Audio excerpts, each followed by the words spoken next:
इस बार सत्ता परिवर्तन हो पाएगा या नहीं, इस बात को लेकर चर्चाएं शुरू हो गई हैं। आखिरी चरण की वोटिंग बाकी है, लेकिन सभी को अभी से ही चुनावी नतीजों का बेसब्री से इंतजार है। आखिरी चरण में कई सीटों पर यहां पर पूरा जोर इंडिया और एनडीए और बीएसपी ने लगाया हुआ है। इसके बावजूद लगातार सवाल यही है कि 4 जून को किसकी सरकार बनेगी। 6 चरणों में किस पार्टी ने, किस दल ने कितना दमखम दिखाया। इस बीच बसपा सुप्रीमो जो उत्तर प्रदेश की 4 बार मुख्यमंत्री रही, उन्होंने एक बयान देकर अभी से ही सियासी हलचल मचाना शुरू कर दिया है। जिन पर पूरे चुनाव में ये आरोप लगते रहे कि ये बीजेपी की बी टीम की तरह काम कर रहे हैं, उनका ये कहना है कि इस बार बदलाव होगा।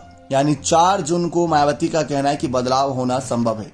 दरअसल मायावती 5वें चरण के वक्त जब जनता के सामने आई थी और मीडिया के सवालों का जवाब दे रही थी, उन्होंने साफ कहा कि मुझे उम्मीद है कि इस बार बदलाव होगा। मैं समझ सकती हूं कि जनता चुप है और वे ये सब देख रहे हैं। मैंने किसी भी पार्टी से गठबंधन नहीं किया, मायावती ने ये बात कही। लेकिन इसके बावजूद उन्होंने बदलाव की बात कही।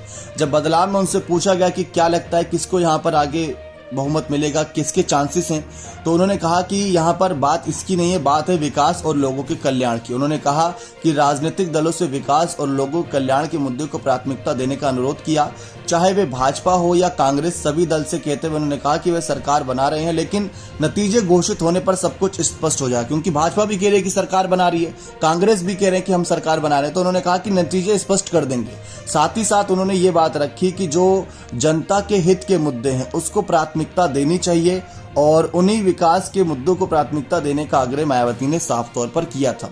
लेकिन उनका कहना है कि 4 जून को सत्ता परिवर्तन होना तय है, बड़ा बदलाव होना तय है। यानी एक तरीके से अगर बदलाव होगा तो ऐसा नहीं है कि बीएसपी को अकेले ही बहुमत मिल जाएगा। 272 प्लस बहुत बड़ा आंकड़ा है। 2 सीट मिलने के भी चांसेस सर्वे नहीं दिखा रहा है। 272 की बात हम कर रहे हैं। लेकिन फिलहाल यहाँ पर चर्चा ये है कि अगर बदलाव होगा तो इंडिया दल के समर्थन में एक तरीके से बयान था। इसी वजह से मायावती ने आग्रह करा, कांग्रेस हो या सपा हो या बस भाजपा हो, कोई भी राजनीतिक दल हो, उन्होंने कहा कि सबसे अहम है जनता के हित के मुद्दों को प्राथमिकता देना, विकास के मुद्दे को प्राथमिकता देना। तो उन्होंने यही अनुरोध किया कि कोई भी जीते, लेकिन इन मुद्दों को प्राथमिकता देते हुए जनता के हित के काम करे, वो बेहतर रहेगा। क्या आपको मायावती की बातों में दम नजर आ रहा है? क्या सचमुच सत्ता परिवर्तन के चांसेस हैं? अगर हैं तो कौन कितनी सीटें पा रहा है? कमेंट सेक्शन खुला है, आप अपनी राय अवश्य दें।